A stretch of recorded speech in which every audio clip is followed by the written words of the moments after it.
better hit that subscribe button. What is going on, ladies and gentlemen of the internet and YouTube?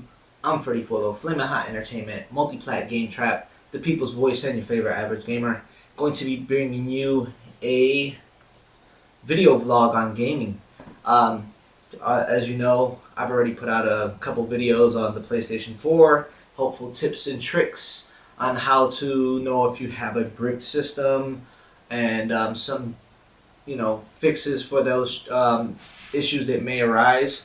I just read up today, somebody put on, showed the first on the internet was the first ever console failure for the Xbox One before release. People do get consoles before release date. It was posted earlier this morning, and it was I forgot what service. It's in. I'm gonna leave the links for everything in the description. So, just seems to be a power failure from the dude's talking Spanish, and I speak Spanish. So he was saying it was an amber light on the Kinect sensor. He showed it trying to power up. It would try to power up, and then the light would turn white, and it wouldn't power up. Then it turned back amber. So he was, he was just thinking maybe it's a power issue, maybe the power supply or something. So there you have it. Like I said, links for everything I'm talking about is going to be in the description. I would usually put all this stuff into my Facebook group, which is MultiPlatGameTrap. Link will be in the description. If you want to join that face group, there are some set of standards to being a member of that face group. We're not fanboys there. We do not personally attack or bash anybody's opinions or make videos about that. I don't allow that in the group. We're gamers for the community. We bash the companies equally. And if you can't do that, and you can't be an adult about things and debate using facts and intelligence and logic, then you don't belong there. So don't try, signing up or asking to join. No, fanboys are not allowed. Boogie put out a video on the PS4 versus the Xbox One. He's had his hands on it now for, I believe, the Xbox One for like 2 days. And if you don't know what I'm talking about, is Boogie 2988 on YouTube. And he gave his honest opinion. He said if you're a pure gamer and you're just into to just game, then the PlayStation 4. If you're somebody that wants to game and expand the entertainment on your TV with things, web browsing and apps like Netflix and blah blah blah, and do like picture-in-picture type things, watch something while you're actually waiting in the lobby to join a game, he said then you might want to pick the Xbox One. The link for that video will be in the description as well.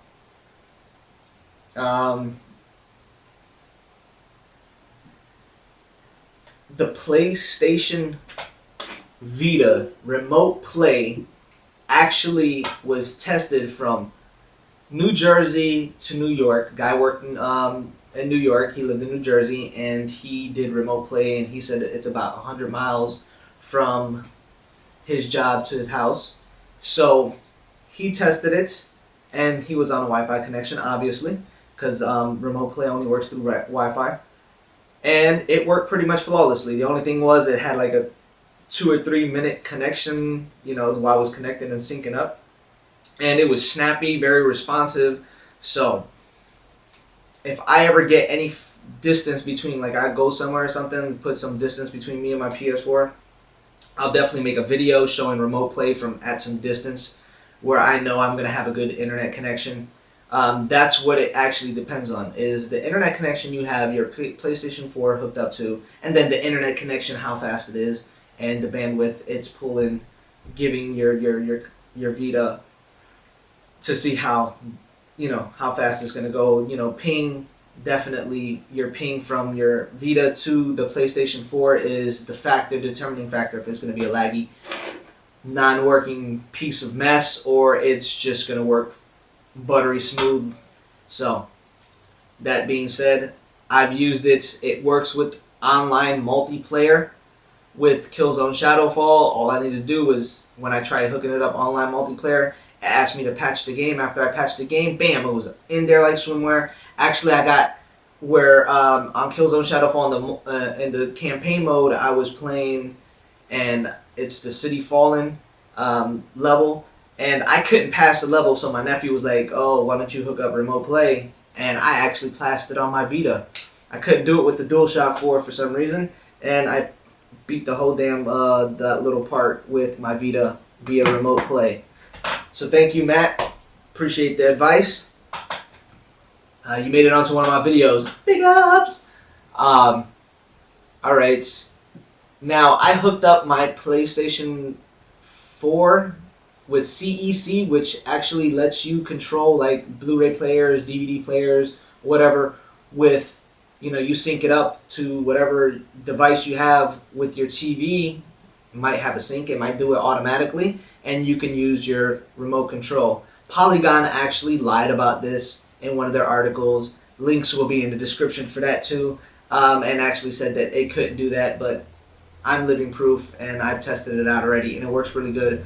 When you're playing movies, it doesn't actually like the fast forward buttons or anything like that, or pause, rewind. It just uses the navigation little pad right here and the enter button. So it still works though, and it works pretty smooth. You know what I'm saying? I don't have no input lag issues or anything like that. What else? Oh, Digital Foundry found out that people thought they were saying that Call of Duty Ghosts had frame rate issues, and it was actually found out through it's called Judder.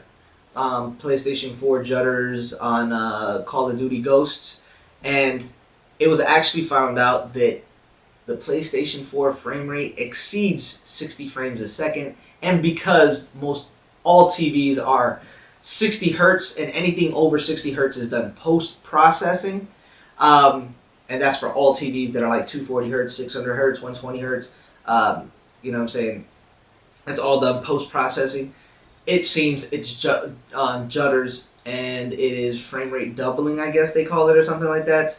Link will be in the description for that, and I believe that they do have a video on that, so explaining it, or they have an article on that, so link will be in the description for that. Also, Sony showed a Gran Turismo 6 video, a side-by-side comparison to what it looks like in the real-life track, and it looks pretty good for being current gen, not next gen console. Forza 5 got good reviews. Rise Son of Rome got bad reviews. Well, it's like 60, 62 on Metacritic, or 61 on Metacritic, out of 30, like 30 something reviews. There has been an external capture device made by AverMedia that's going to be coming out that does 1080p, 60 frames a second, uncompressed video, you know what I'm saying, over USB 3.0, and it is not Mac compatible, it is only PC.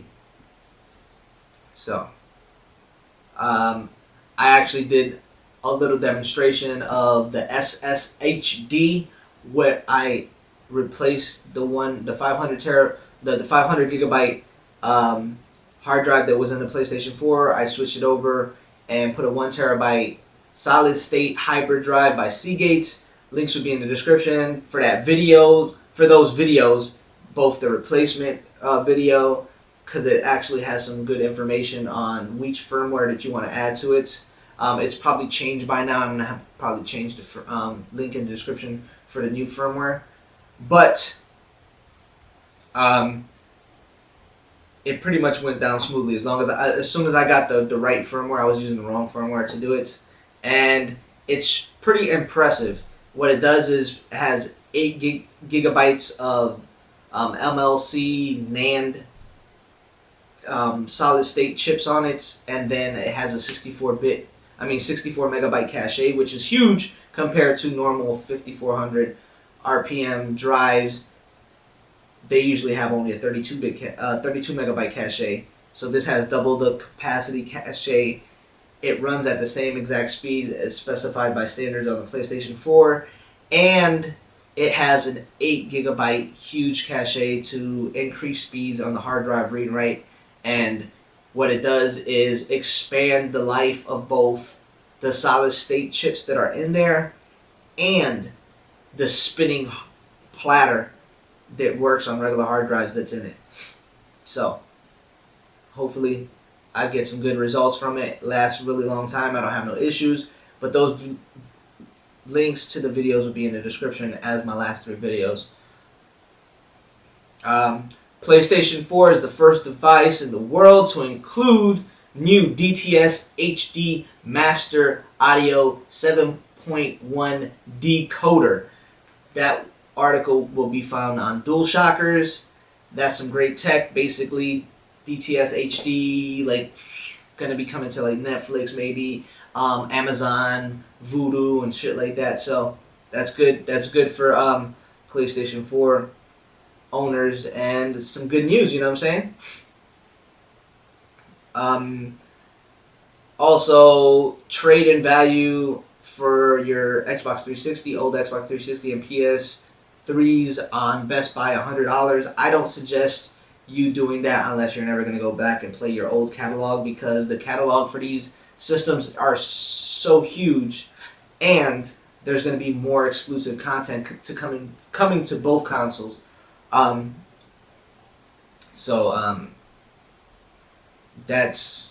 That's on you, but I just thought you might want to hear that story.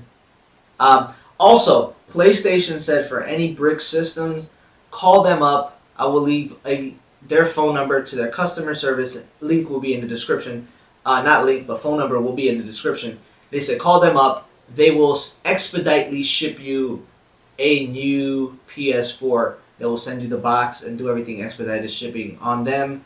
So that's good news for anybody that has a brick console that bought it from like a website or something like that, and they don't want to wait, to get a new one or whatever, a new package, and do all that return policy stuff. Sony said they'll do it themselves.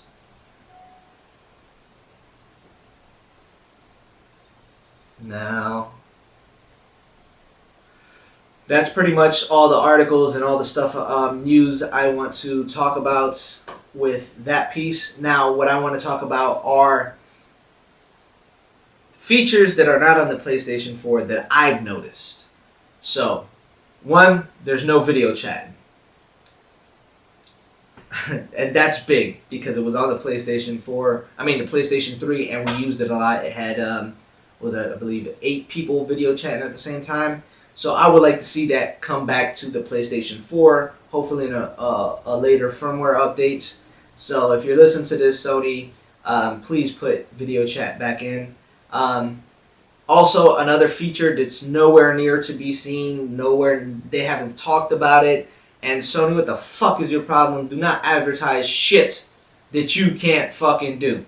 I don't give a fuck what the fuck is going down. Don't say shit if you can't pull it off. That feature where you said you're on a board and you're stuck and you just keep dying and you want your friend to pick it up, basically like it would be considered like, I would consider it somewhat like remote play, but from console to console. And then your friend pick it up and beat the board for you or whatever. That's nowhere to be found. It just fucking did a vanishing act. It did a Houdini and shit. It's just not there. It's just not fucking there. What happened, Sony? This was a big feature. This was a selling point. What the fuck? Get your shit together. Get your fucking engineers. Get your software coders. Get that feature into the PlayStation 4. All right. Also, you can use your Astros or say a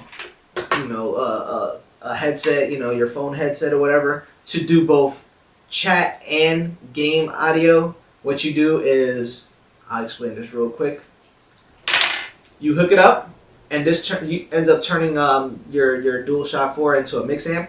You hook it up, hold down the PlayStation button, go to adjust devices. In the adjust devices, put headphone setting, whatever. Put that to all audio instead of chat audio, and then go into the little volume control and put it all the way up. and there you'll have the audio and the chat audio going through your DualShock 4. Also, note on this, when you're doing that and you're recording from it via external capture device, you're not going to get no sound because it's going through the controller. So if you want to do like in-game chat or something like that, just put on your little, your little headset, your little mono headset, and then use, if you have a camera, use the camera, and the camera will pick up your chat to them, and then the chat to you will go through the default audio, and people will be able to hear your, However, if you have another headset on that has a mic, how I have mine, I have my Astros, and the mic is hooked up to my computer to catch the live game chat through my Elgato, and then the chat through, No, don't use this for that. Just use your headset. I mean, not your headset, your camera. And then the camera will pick it up, and it'll be just like I normally do. You could hear all the game audio, the chat audio. I actually have a video that I put up of Warframe that has the full audio, my audio and the chat audio together into that video.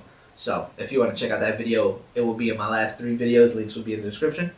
Now, if you haven't followed me on Facebook or Twitter, if you haven't liked the Facebook page or gone to join the Facebook group, go ahead and do that. Links will be in the description. Follow me on Twitter. Link will be in the description. I probably missed a couple things.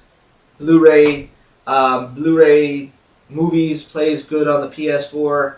I didn't get the 3D Blu-rays to actually work. That's going to be patched in, I guess, the next patch or something. It actually has a setting on the PlayStation 4, but I couldn't get one of my, which was Tron, the new Tron movie in 3D, and it didn't work. So hopefully that's patched in. Maybe I'll check it out today, see if they did it with this last patch. They sneaked it in there or something. And there is a new 1.5 firmware update. 1.51 firmware update for the PlayStation 4. So if you haven't updated your PlayStation 4, go ahead and do that. If you don't have the internet, then go on your computer, save it to a hard drive, then boot it up in safe mode, which is by holding down the power button for 7 seconds, and do it via USB, which is great to actually have that option.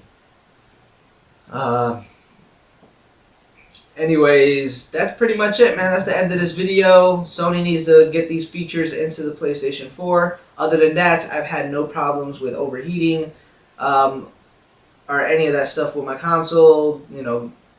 God willing, it lasts me as long as my PlayStation 3s have. And any failures or anything I need to report, I will be doing on my video vlogs. Anything that's I can actually do, I'll do a video where I'm showing the UI and all that stuff and what's missing in comparison to the PlayStation 3, like the video chat, and then the feature that they missed with having your friend play your game for a second and beat a level or something. That's not there. So anyways, the UI is very snappy. I'm very happy with what they delivered. That's all I got to say about it, man. I've been your host, your commentator, Freddy Fogle, Flamin' Hot Entertainment, MultiPlatGameTrap, the people's voice, and your favorite average gamer. Peace, love, and hair grease. Haters keep on hating. If you haven't been doing it, you need to get gaming. Thumb up the video, fool!